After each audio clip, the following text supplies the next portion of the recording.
Yeah, so we got one last step, okay? So we have a goal for this week, okay? Last step, and we're introduced. Hi. Yay. You guys, we're just getting started. It's day one, right? No one's tired, right? No way. We're just barely, we just barely said hello, okay? So here we go.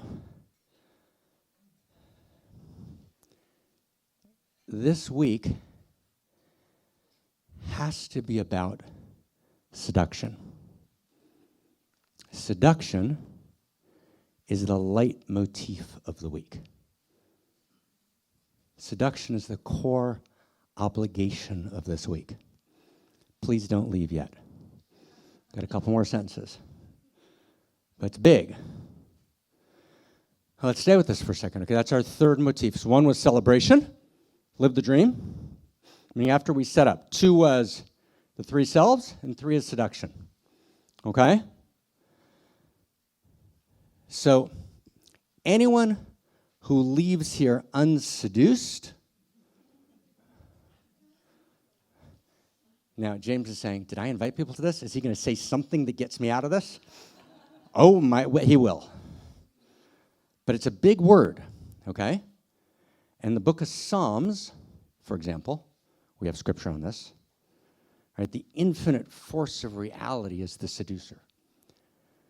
So let's stay close, though, for a second. 3 points. There's 2 kinds of seduction. There's holy seduction, and there's unholy seduction. Let's have a story of each. Anyone want to come forward? No. That's tomorrow. So let's stay for a second, okay? So unholy seduction means I seduce someone to break their appropriate boundary for the sake of my greed. Got that sentence, everyone? Right? As I seduce someone to break their appropriate boundary for the sake of my greed. Unholy seduction. Okay?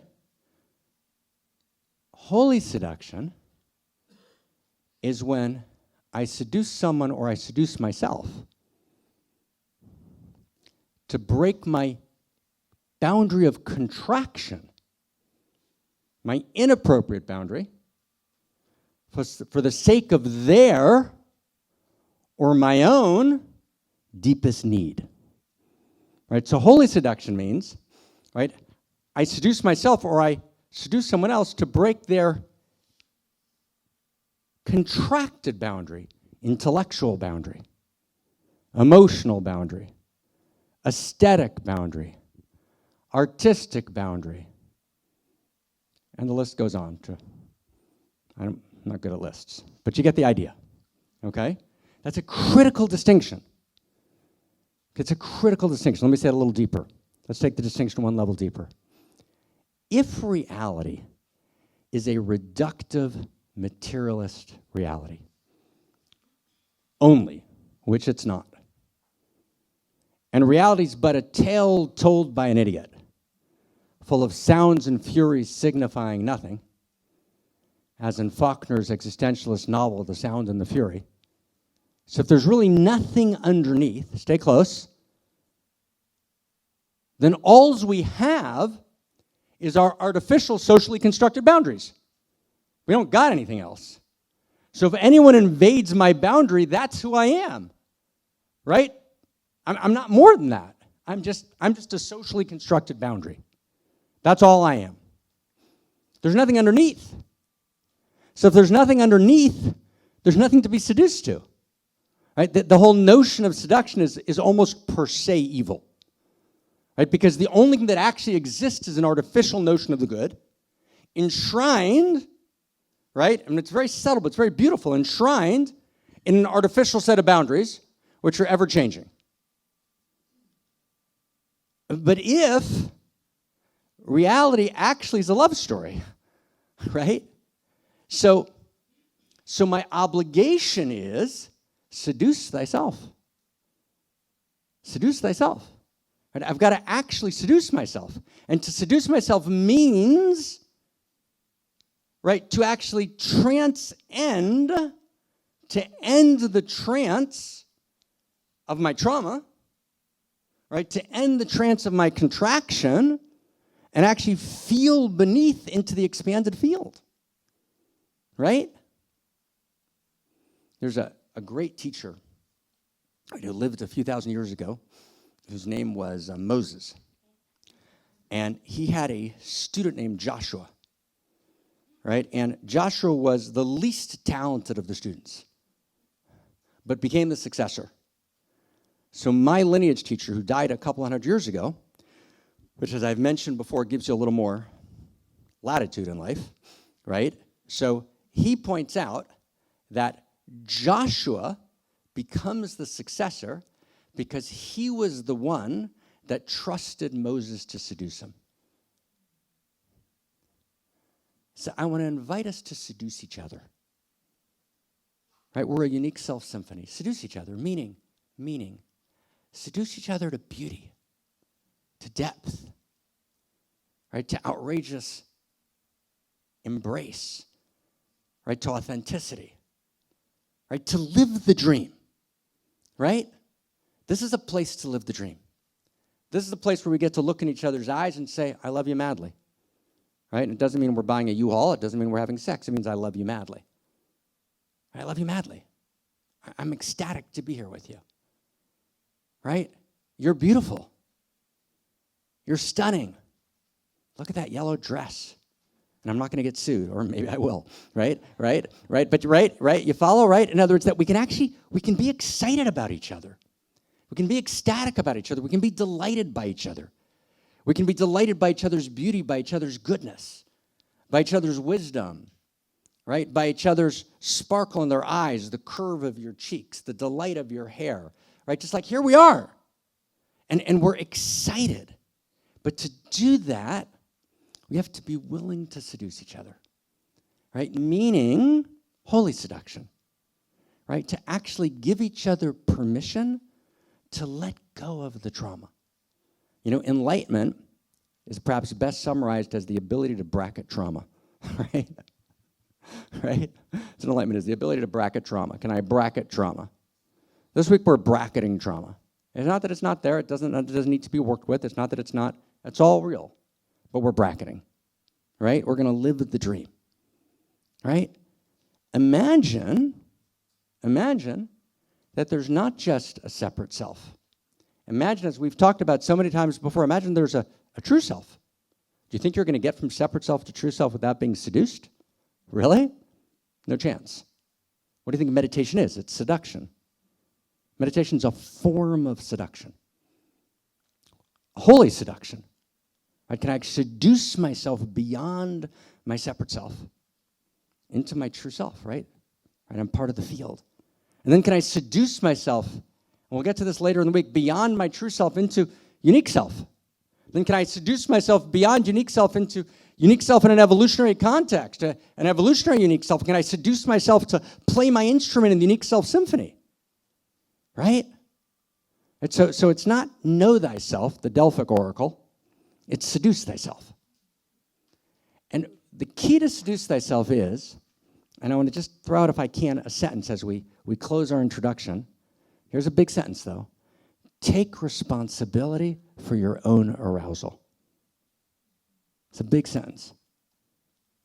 Claire, Shahat, Mickey, James, myself, KK, anyone else teaching, KK, no one's responsible for your arousal. Right? We each take responsibility for our own arousal. And arousal is a structure of cosmos. Arousal itself is a first principle and first value of cosmos. Arousal is something that happens in reality. There's an arousal. There's an excitation in reality. As a new moment, right, is birthed. And that new moment holds something that the old moment didn't hold. That's called emergence. That's what emergence means. It means that, oh my God, a cell has something that a macromolecule doesn't have. There's an emergence. The macromolecule arouses, there's an intensification, and then something new emerges. So let this be a week of itaruta. Itaruta, the Aramaic texts say, right? Arousal. And in the 13th century book, the Zohar, the Book of Illumination, right, in at least 500 texts, arousal and awakening are used interchangeably. The core word in the Zohar is arouse yourself. And the Zohar intentionally blurs between all forms of arousal because the sexual model is Eros. Right? There's 12 billion years of Eros before sex. Right? And you can be completely aroused and completely celibate. But the sexual holds a model for what it looks like. And what it looks like is I'm not in my small self. I'm not in my contracted self. So if you want to find a model, find your best sexual moment, right? And that's your model for arousal. And then apply it in every other dimension of life, right?